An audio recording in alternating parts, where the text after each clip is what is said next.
Hello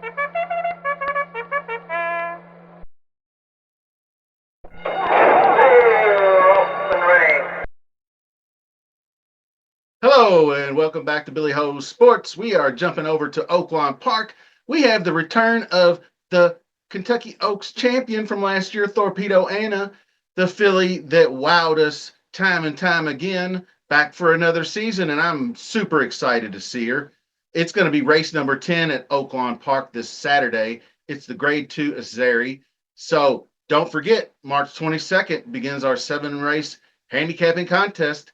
Hopefully it goes off. I haven't had anybody register yet, and I've only had a handful of people show any interest. So leave a comment if you're interested in it. The link to register is in the description. It's a Google form. So hit that like button while you're at it. Let's go ahead and dedicate this video to be a tribute to the great one, our girl, Thorpedo Anna. So sit back and enjoy those highlights while I discuss the 7 contenders.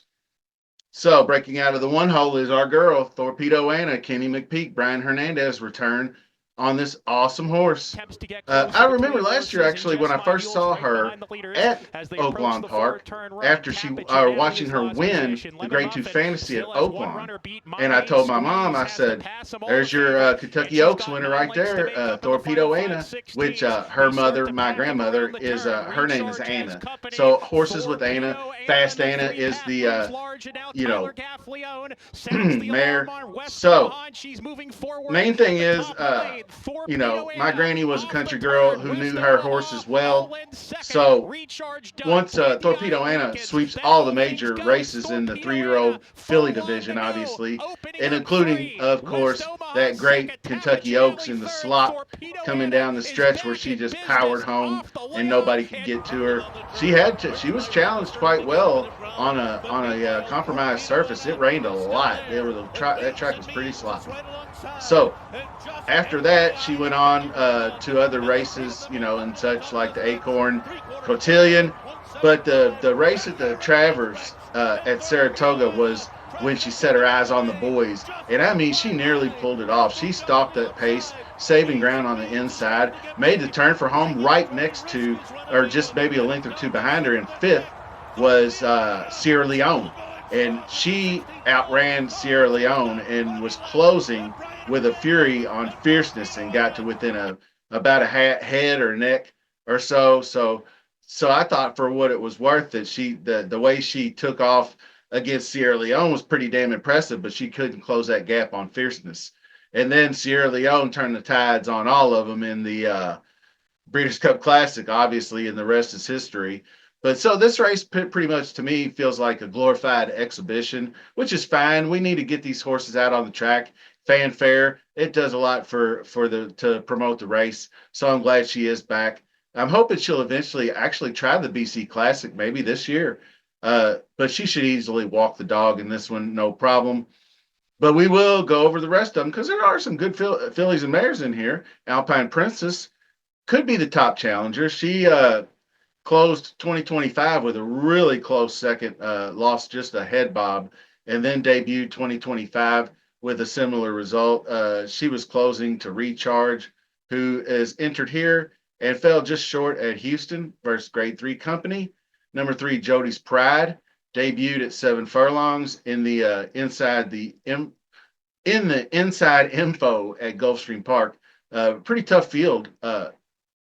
Emory and Mystic Lake were in that field, and those were the only 2 that beat her. So no shame in third behind those 2. I think she'll improve with a second off and more distance. She is by American Pharoah. She got the average wind distance 7.5 furlongs, so that should be good for a mile and 16, 2 turns going hard. So 4 is Wild About Hillary, and she's trying to move up the stakes ladder for Tracy Tanner. She just won her first graded stakes, Grade 3 Bayoka at Oaklawn, going this distance. So familiarity and success at the track's always good. Wire to wire and beat Free Like a Girl, who's a good older mare. And then Recharge, also bucking for promotion. She's number 5, upper level filly mare division. She's a 4-year-old by Gunrunner, won the Houston Lady January 25th, and her previous 3 before that, all wire to wire. So she's looking to get the drop on our girl. a solid shot to fill out the exacta. There's going to be a couple of front running speed horses that are going to try to get out there and test her. So speaking of that, number 6, Free Like a Girl, she's a 6-year-old mare. She's got the most experience at the upper level filly mare company, but multiple stakes wins, none of them graded. So she's just kind of never broke through to the big times, but she's got a boatload of listed and black stakes victories to her credit. And number 7 is kind of a filler. Bow Draw, 7-year-old mare, a couple of allowance victories to her credit. She's not going to be very competitive in this race. So just remember, post time is 6:25 Eastern Standard on Saturday at Oaklawn Park. Set your watches. Also, don't forget your clocks. Spring forward this weekend. So let's get out there and dust those golf clubs off. Get rid of this winter fella who just doesn't want to go away. Another winter storm over well, I guess I can't call it a storm, but the temperature dropped to freezing cold and it was 40 degrees out and a flurry and ice all over the window. I had to scrape the windows. So, yeah, winter's not over yet. So, one more slap in the face before we get the warmer weather, I guess. So, anyway, best of luck this week. We'll see you soon. Thanks for watching.